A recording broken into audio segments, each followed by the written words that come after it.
Hit with his speech title, "Let's do what India needs from us." Let's do what India needs from us, from young leader Srihit.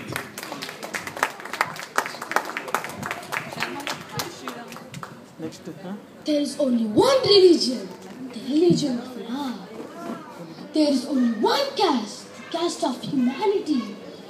There is only one language, the language of heart. There is only one God, He is omnipresent.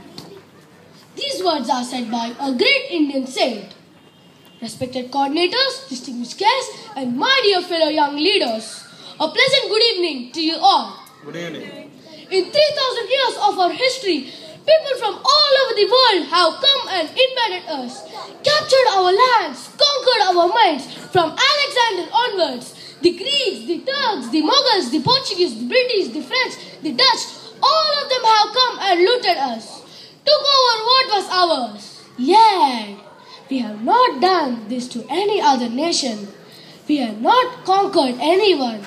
We have not grabbed their lands, their culture, their history, and tried to enforce our way of life on them. Why?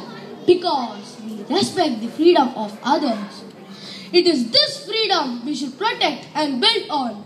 If we are not free, no one will respect us. For 50 years, we have been a developing nation. Now it's the time for ourselves to be seen as a developed nation. Our poverty levels are falling. Our achievements are being globally recognized. Yet, we lack the self-confidence to see ourselves as a developed nation. India must stand up to the world, otherwise no one will respect us. Only strength respects strength. We must be strong, not only as a military power, but also as an economic power. Why is the media in India so negative? Why are we in India so embarrassed to recognize our own strength and our achievements? We are such a great nation. We have many amazing success stories, but we refuse to acknowledge them. Why? We are first in milk production. We are the number one in remote sensing satellites. We are the second largest producer of wheat. We are the second largest producer of rice. In Israel newspaper, it was the day after lots of attacks, bombardments, deaths had taken place. The Hamas city had stuck. But the front page of the newspaper had the picture of a Jewish gentleman who in 5 years transformed his desert land into an orchid and a granary. It was this inspiring picture that everyone woke up to.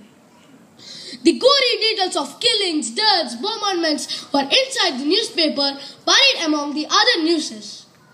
But in India, we only read about terrorism, sickness, crime. Why are we so negative? Why are we as a nation so obsessed with foreign things? We want foreign TVs, foreign shirts, foreign technology. Why is this obsession with everything imported? We do not realize that self-respect comes from self-reliance.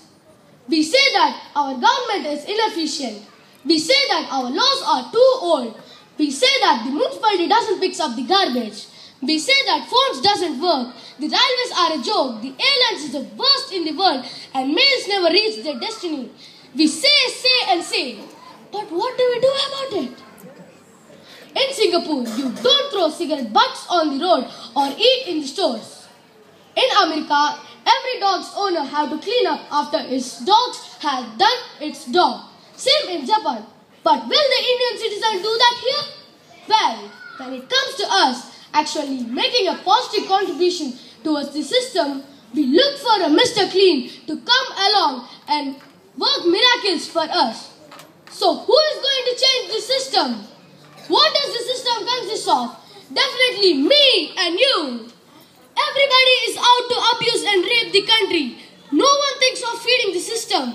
Fellow leaders, now it's the time for us all to come out and think. We must be the change and we wish to change India. Back to...